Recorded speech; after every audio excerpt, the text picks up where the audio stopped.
आप देख रहे हैं आपका अपना यूट्यूब चैनल, जहां हम लेकर आते हैं शिक्षा विभाग से संबंधित खबरें आपके लिए। साथियों, जैसा आप सभी को पता है कि समायोजन के तीसरे चरण के खिलाफ कोर्ट में आधे केस चल रहा है, जिसकी सुनवाई आज 19 जनवरी 2024 को हुई थी। इस केस की दो सुनवाई पहले भी 9 जनवरी और 13 जनवरी 2024 को हो चुकी थी। यह जो हाई कोर्ट सुनवाई हुई थी वो लंच के बाद स्टार्ट हुई थी, क्योंकि लंच से पहले सुनवाई नहीं हो पाई थी। ये जो समायोजन का कोर्स था वो कनिष्ठ समायोजन केस से संबंधित थी। सुनवाई आज की हमें हमारी थी। इसमें सचिव सबसे पहले लंच के बाद जब सुनवाई प्रारंभ हुई तो अशोक खरे सर जो हैं उन्होंने याचिका वह सुनवाई अपनी बहस प्रारंभ कर दी। उनका कहना था कि लास्ट कम फर्स्ट आउट नहीं होना चाहिए, क्योंकि अगर ऐसा होता है तो यह जो भी सहायक शिक्षक है वो पूरी अपने सेवा काल के दौरान जूनियर ही बना रहेगा और वो अपने कोई भी लाभ नहीं ले पाएगा पूरी जॉब के पीरियड के टाइम पे, जो कि गलत है। और भी उन्होंने कई सारी चीज़ें डाली थी, जैसे शिक्षा सेवा नियमावली 1981 के रूल, इस पर भी काफ़ी लंबी चौड़ी बहस हुई थी। इसके बाद शनिवार को फाइल हुई रायबरेली की याचिका टैग सप्लीमेंट्री में लगा दी गई है। वो भी रायबरेली वाली याचिका है, शनिवार को जो फाइल की गई थी उसको भी साथियों इसके साथ टैग कर दिया गया है। तो अभी क्या है, एक इस तरीके की जितनी भी हमारी अध्यापक बंधुओं की याचिकाएं हैं वो सारी की सारी एक जगह इकट्ठी की जा रही है और एक साथ ही सुनवाई करने की कोशिश की जा रही है।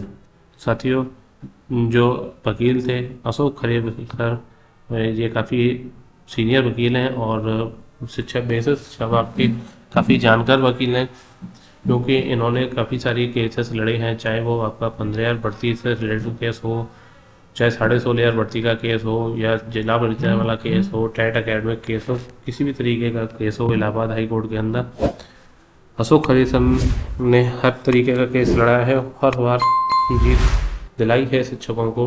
तो ये काफ़ी बड़े वकील हैं और पकड़े ही नहीं, साथ ही ये शिक्षा विभाग से संबंधित काफ़ी सारी नॉलेज रखते हैं। तो अशोक खरे सर ने शुरुआत से ही कर दिया अपने।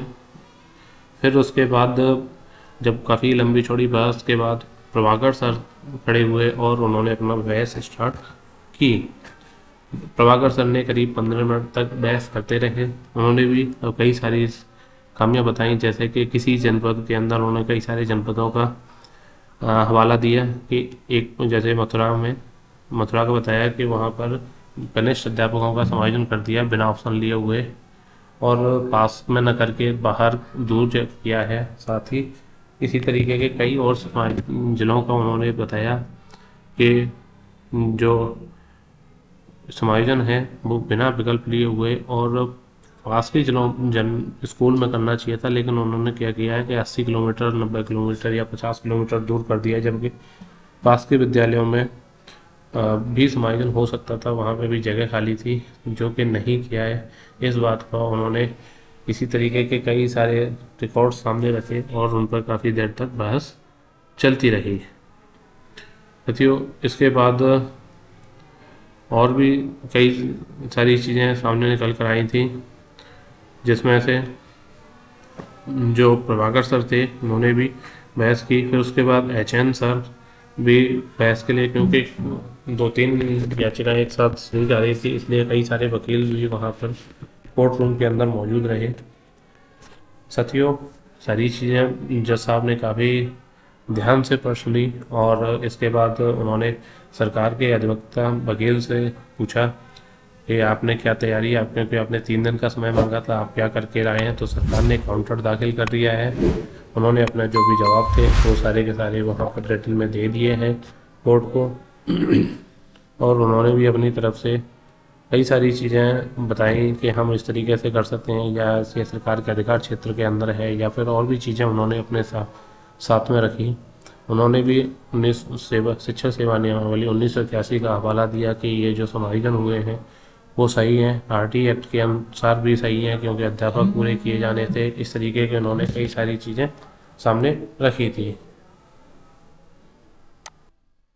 उन्होंने कहा है कि ये सरकार एक अधिकार क्षेत्र में है और वो इस तरीके की चीज़ें कर सकती है। आरटीई के जो रूल्स हैं उसके लिए भी टीचर्स की आवश्यकता थी। लेकिन जब उनसे पूछा गया कि जहाँ पे 2 टीचर पहले से और उसको भी हटा के आपने समायोजन कर दिया तो फिर आरटीई के रूल्स कैसे हैं, तो उस पर फिर वो गोलमोल जवाब देने लगे। बोले कि मेरी संज्ञान में नहीं है, अगर होता है तो हम इसको दिखाएंगे। तो वहाँ पे कई सारे काउंटर क्वेश्चन उनसे किए गए, उनको बताया गया कि इस विद्यालय से ऐसे करके जो 2 अध्यापक थे या फिर 3 अध्यापक थे वहाँ से 2 या 1 को समायोजन करके एकल विद्यालय कर दिया गया, जो कि होना ही नहीं चाहिए। सरकार का जो नियम है वो कहता है कि वहाँ कम से कम 2 अध्यापक होने चाहिए। तो फिर उन चीज़ों में वो थोड़ा टाल-मटोल करने लगे और उन्होंने बोला कि मैंने काउंटर सरकार की तरफ से दाखिल कर दिया है। अब इसके बाद फिर से शिक्षकों की तरफ से खरे सर ने प्रारंभ किया।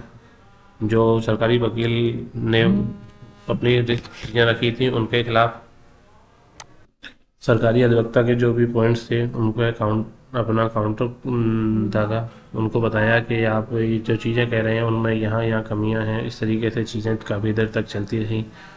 फिर इसके बाद जज साहब ने बोला है कि सभी पार्टियां रिजॉइंडर दाखिल करेंगी, अपना जो भी रिटर्न सबमिशन देंगे, तब तक के लिए स्टे कंटिन्यू रहेगा और अगली सुनवाई आपकी 2 फरवरी को लगा दी गई। तो साथियों 2 फरवरी तक जो है स्टे है वो काउंट लगा रहेगा, उसमें कुछ भी चेंजेस नहीं होने हैं।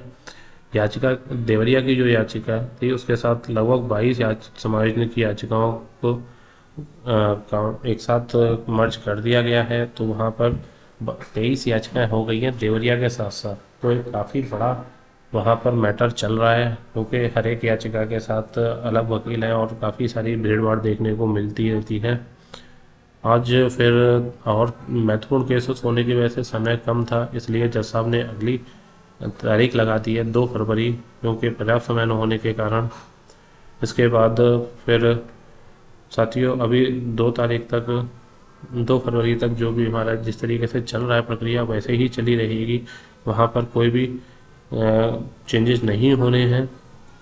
ये जो समायोजन की प्रक्रिया थी उस पर फोल्ड लगा दिया है, वो वहीं रहेगी। जिन्होंने ज्वाइन कर लिया वो कर लिया, जो उन्होंने नहीं किया वो ज्वाइन ना करें। उनके खिलाफ तब तक कोई कार्रवाई नहीं होगी। समायोजन की पूरी प्रक्रिया रोक दी गई है। हम आपको एक बार फिर से बता देते हैं कि इसके लिए नेक्स्ट डेट 2 फरवरी लगाई है, जिसमें देवरिया के साथ साथ अन्य जनपदों की भी 22 जनपदों की याचिकाएं एक साथ थीं। तो साथियों ये थी हमारी आज की वीडियो समायोजन की कोर्ट के सुनवाई के बारे में। उम्मीद करते हैं आपको वीडियो अच्छी लगी हो तो कृपया चैनल को सब्सक्राइब करके वीडियो को लाइक और कमेंट करना ना भूलें। मिलते हैं पसंद वीडियो में, तब तक के लिए धन्यवाद।